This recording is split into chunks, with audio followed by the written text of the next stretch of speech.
And I see this ad in, again, the trade publication, Broadcasting Magazine, and it's for Kansas City Chiefs football. They said a minimum requirement was major college football play-by-play experience. Well, I said, I got that.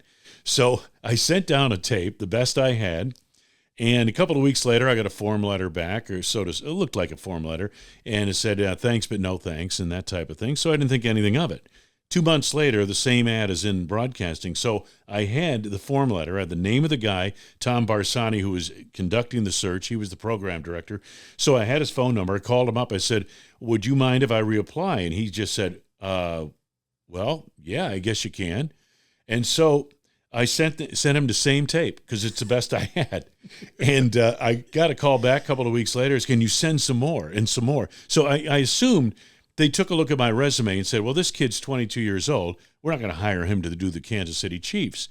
Well, the second time I applied, Tom apparently listened to the tape and said, well, let's find out a little bit more here. And then they did. And this was like a 3-4 month process. And in the end, it came down to the radio station having to convince the Chiefs to hire somebody just basically out of college, 1 year of experience.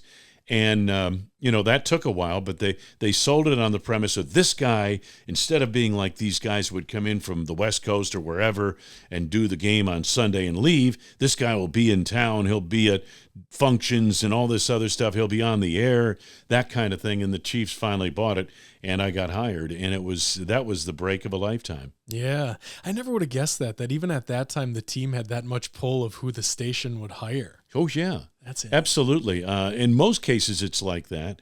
And, this team has to kind of sign off on that. Sure.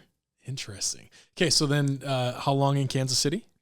I was there 7 years. Okay. Yeah, it was a great experience. A lot of tremendously successful people that I worked with, not the least of which is a guy who went on to become the face of conservative talk radio, Rush Limbaugh. He was a sales associate with the Kansas City Royals when I was there, and Rush and I used to sit in the press box and complain about the Royals PR guy, who was kind of a, he was, at the time, he was not a very well-liked guy, let me put it that way. But, and we used to play, and then there were so many people, the Big Eight. This is when the Big Eight was the Big Eight. Chuck Ninus was the commissioner.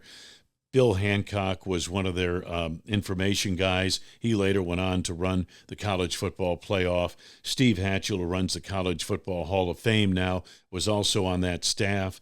Rick Goslin, NFL Hall of Fame writer, NFL columnist for the Dallas Morning News for years and years, was there. John Rooney, the voice of the St. Louis Cardinals. All of us were there at the same time. And we used to, Denny Matthews, who became a Hall of Fame baseball broadcaster with the Royals and still working there. Kevin Harlan was a guy we hired out of Kansas to do our pregame show on KCMO. We did the first 2-hour pregame show in NFL radio, and he was the guy who headed it up. He was finishing up his KU career. I think he was a senior at the time, and he came on and kind of engineered that, set up all the interviews, and really did an incredible job with that. And, so all of us were there at the same time in this little 7-year window, and it was really fascinating. It was wonderful. And plus, the Chiefs weren't very good. The Royals were at the time, and so Arrowhead was not filled except for 2 games, when the Raiders came in and the Broncos with John Elway came in. Mm-hmm. But it was Marv Levy, and they were building that program and the whole bit. And it was great. Marv Levy he and I used to jog after practice at William Jewell College at training camp. The most articulate and intelligent head coach I have ever been around. Okay. He was just a master, command of the language, understanding of history and war and everything else. Worked under George Allen as special teams coach of the Redskins. He was a phenomenal guy to get to know, and later went on to Buffalo to become a Hall of Fame coach there, led them to 4 consecutive Super Bowls. I don't know if that'll ever be done again. Team going to the Super Bowl 4 straight years. Unfortunately for Marv, they lost all 4 years, but that is an incredible accomplishment in itself in this day and age. So, yeah, there were just some wonderful people back then that you got to know.